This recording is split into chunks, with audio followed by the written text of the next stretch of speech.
오늘 주시는 하나님의 말씀은 시편 119편 121절부터 128절까지 말씀입니다.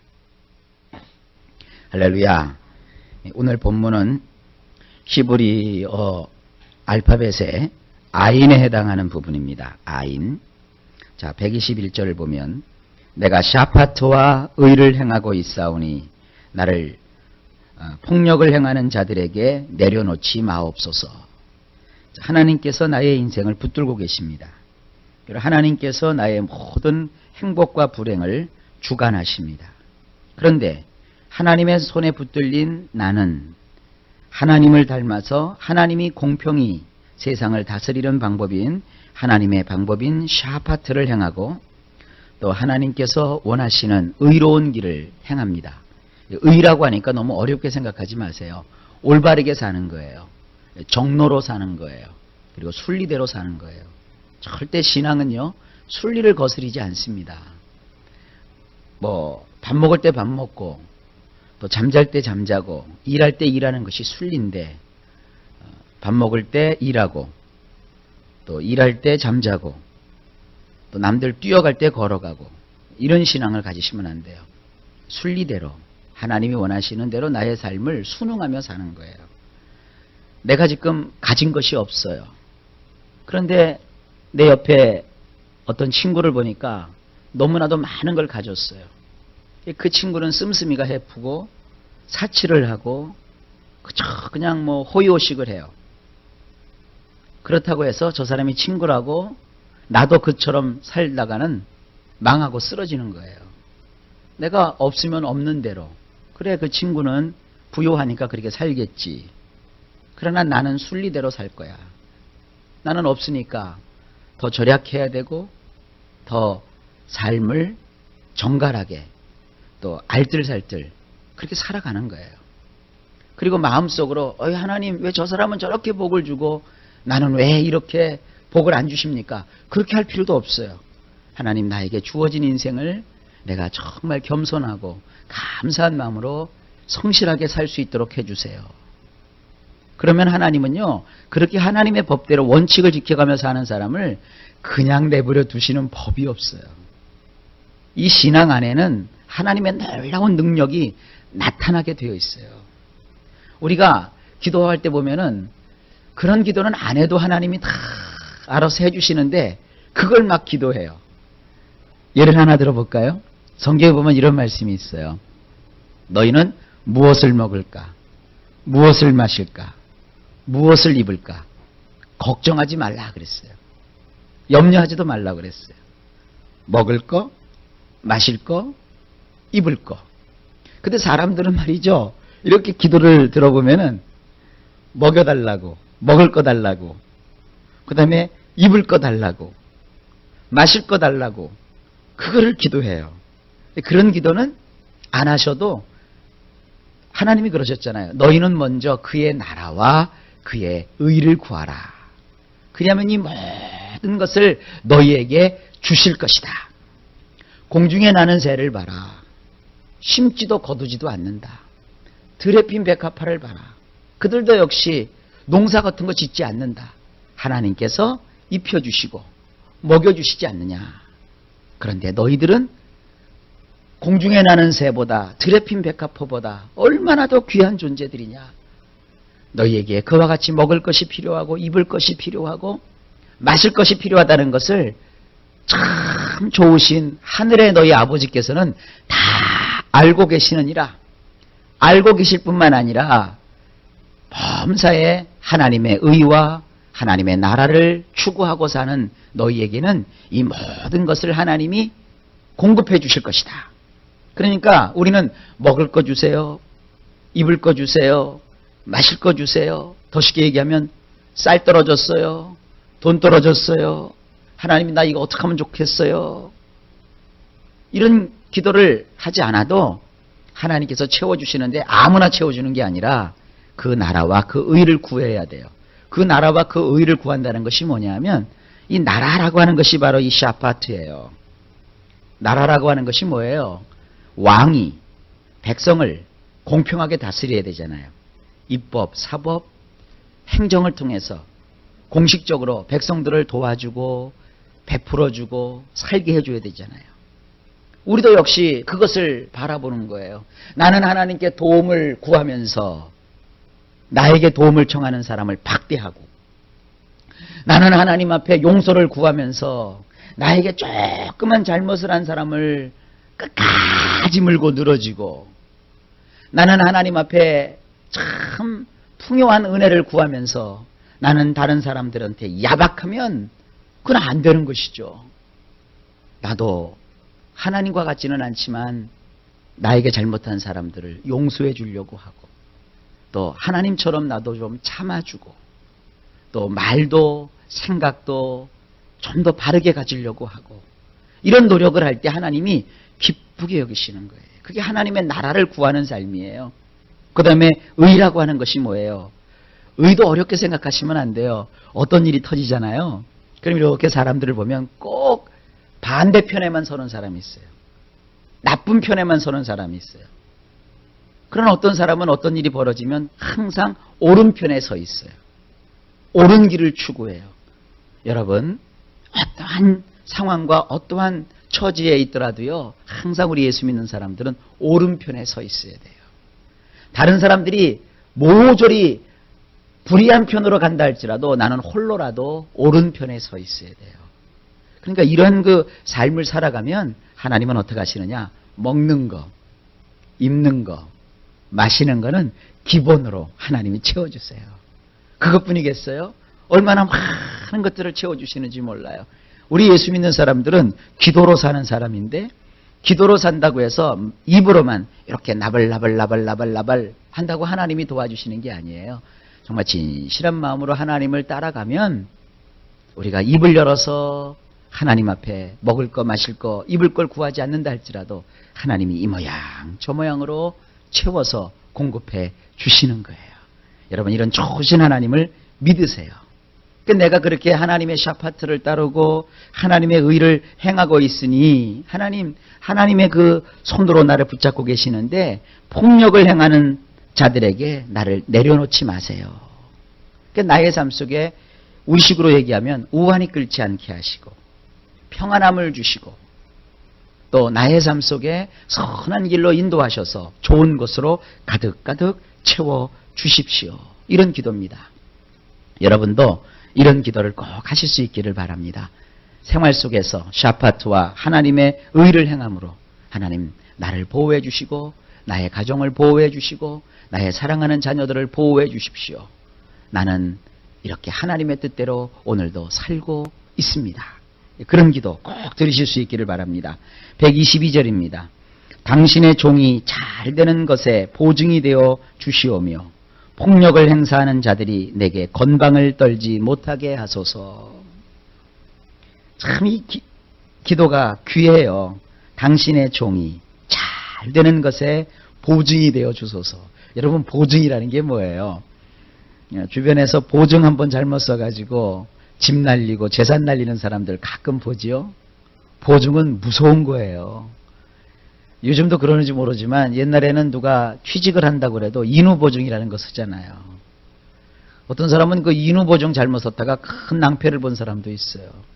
세상에 어느 회사에 격리로 들어가는데 이분이 그냥 아는 사람이라고 해서 인후보증을 세웠어요. 그런데 이 사람이 격리로 들어가고 몇 달 만에 그 회사 돈을 몽탕 털어가지고 달아나 버렸어요. 그러니까 회사에서는 그 인후보증서를 가지고 와가지고는요, 이 보증 쓴 사람을 차압해 버렸어요. 그러니까 뭐 그 꼬박 인후보증서 쓰니까 회사에서 손실 부분을 이 사람이 갚아줘야죠. 뭐 보증이라는 게 참 무서운 거예요. 그런데 보세요. 하나님이, 내가 하나님을 보증 쓰는 게 아니라 하나님이 나의 보증이 좀 되어달라고 지금 그러는 거예요. 무슨 보증이에요? 잘 되는 것의 보증이에요. 다시 잘 생각해 보세요. 여러분이 하나님이라고 생각을 해보세요. 자, 이 성경책이 여러분 자신이라고 생각을 해보세요.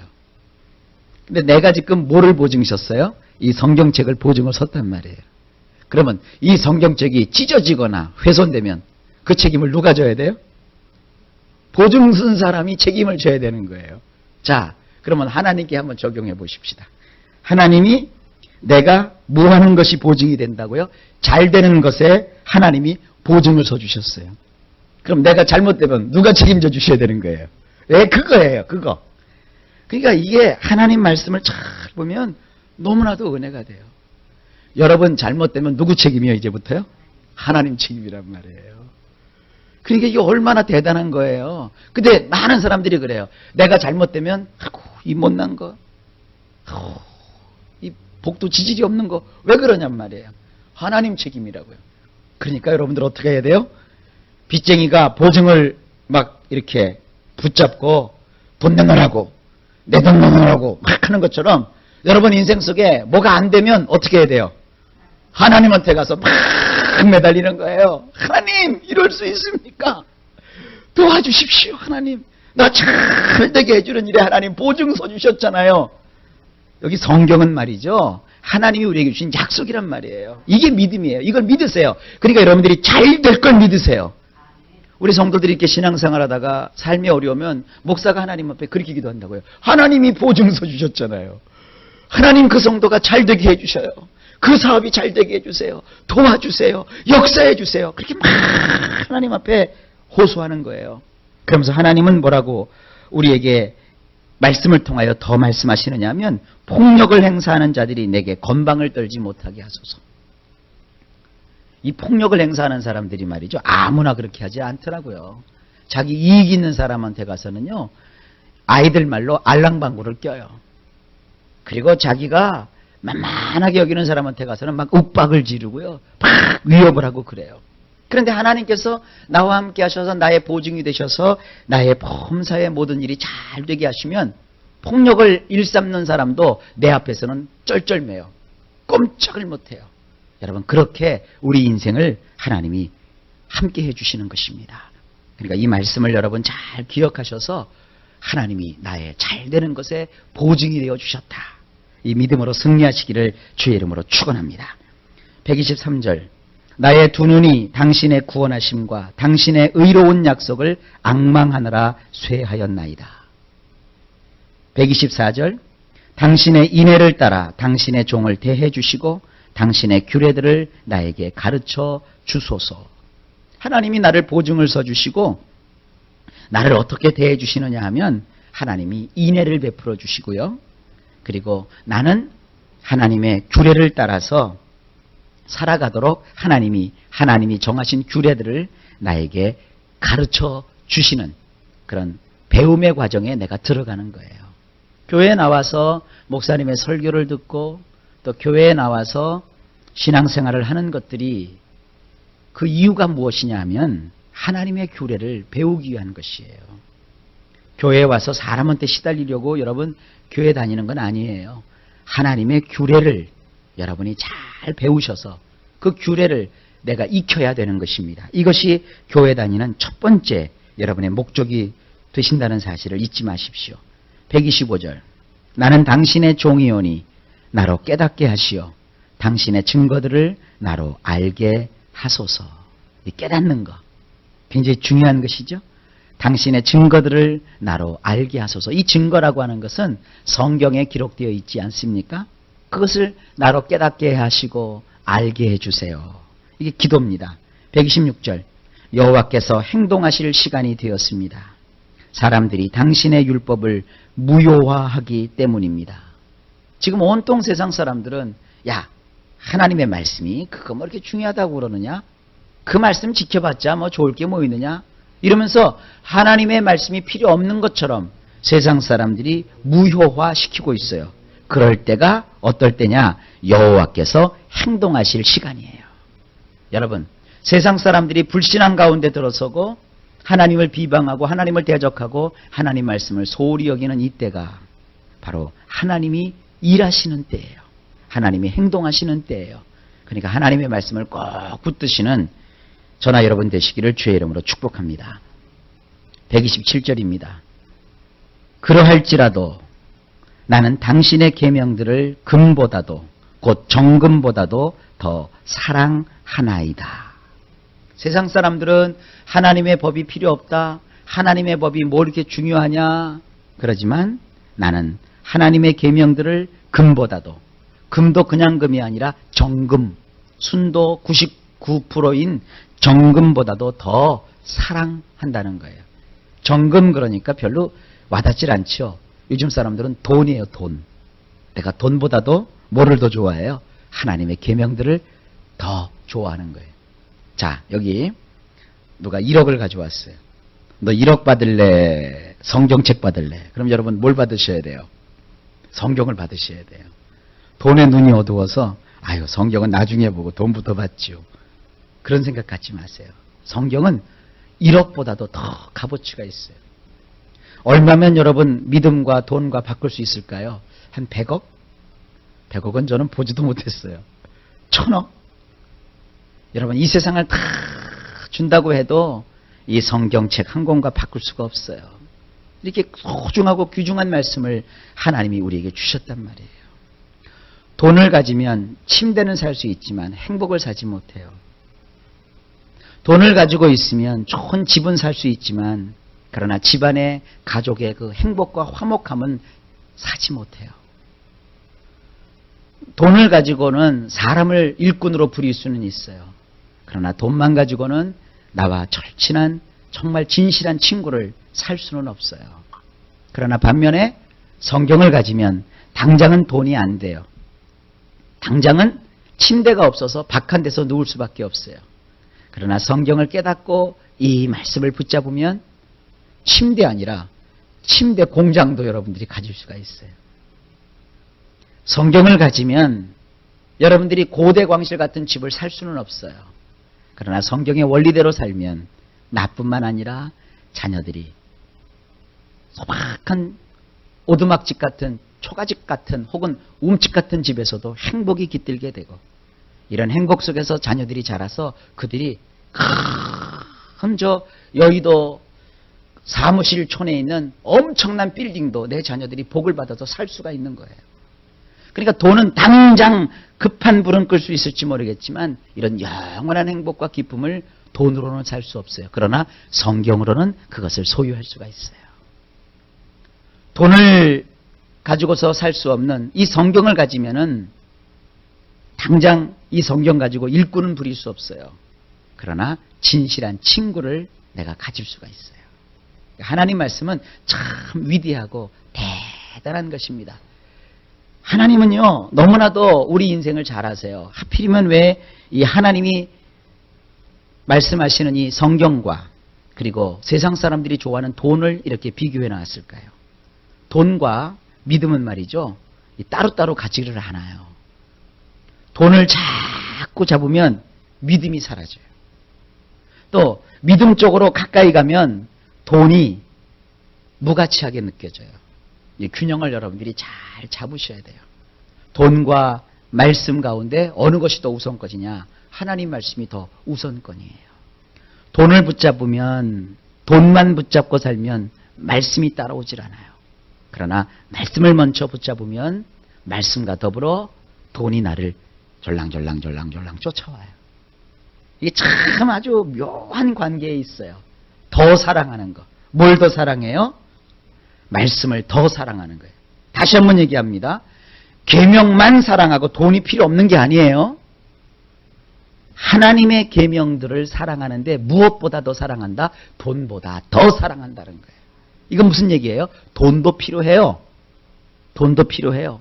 하지만 돈보다 더 중요한 게 뭐예요? 하나님 말씀이에요. 이게 우리 삶 속에 적용할 수 있는 가장 중요한 것이 뭐냐면 그게 11조 정신이에요. 요즘 이 세상 사람들 그래요. 야, 왜 11조를 교회가 걷어들이냐?